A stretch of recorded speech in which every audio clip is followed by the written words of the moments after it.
The PLEASE skills are skills with the purpose of reducing vulnerability to negative emotions, mood swings, or high levels of emotionality. More generally, they're skills for reducing vulnerability to being affected by a lot of stress and increasing emotional resilience. PLEASE is an acronym that stands for 5 separate skills: reducing vulnerability by taking care of physical illness, balancing eating, avoiding mood-altering drugs or alcohol, balancing sleep, and getting exercise. First, treat physical illness by taking care of your body. Being sick lowers your defenses to negative emotions, while being healthy increases your capacity to regulate your emotions. Avoid becoming sick by taking your medications as prescribed and getting regular checkups. When you are sick, it's important to take care of yourself by getting sufficient rest, scheduling a doctor's appointment, taking prescribed medication, and following through with recommendations. The second skill is balancing eating by making sure that you're eating consistently, not eating too much, and not eating too little. Eating several times throughout the day and eating healthy foods is also important. You may also want to avoid foods that you know makes you feel unwell or makes you feel overly emotional or vulnerable. The third skill is avoiding mood-altering substances. Alcohol and drugs can reduce your defenses against stress and intense negative emotions. Although in the short term, substances can perhaps make us feel more relaxed or calm, in the long term, they can cause more problems.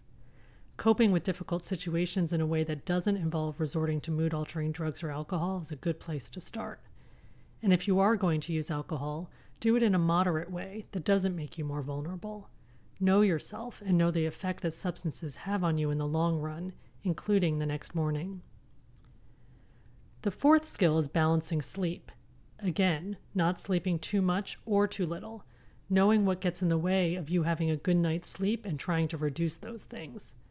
Practicing good sleep hygiene.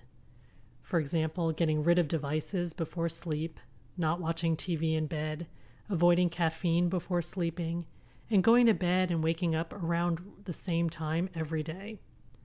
The majority of people need somewhere between 7 and 9 hours of sleep in order to feel more capable of tolerating distress. So if you're having trouble with that, think about what you can change in your life to increase the likelihood that you can get balanced sleep. The fifth and final PLEASE skill is getting exercise, doing some sort of exercise or movement for at least 20 minutes each day. When you're finished exercising, your parasympathetic nervous system is activated, which induces feelings of calm and reduces vulnerability to stress and negative emotionality. Think about what's feasible and enjoyable for you. Walking, running, stretching, or playing sports are examples. Putting your sneakers in an obvious place or finding an exercise buddy can help you with this skill. You're likely not going to master all the PLEASE skills in one day. That's okay. Where can you start? Remember, we're reducing emotional vulnerability through treating physical illness, balancing eating, avoiding mood-altering substances, balancing sleep, and getting exercise. Start by thinking about what you want to more actively work on and identify a few realistic steps and ways you've been successful in the past to get going.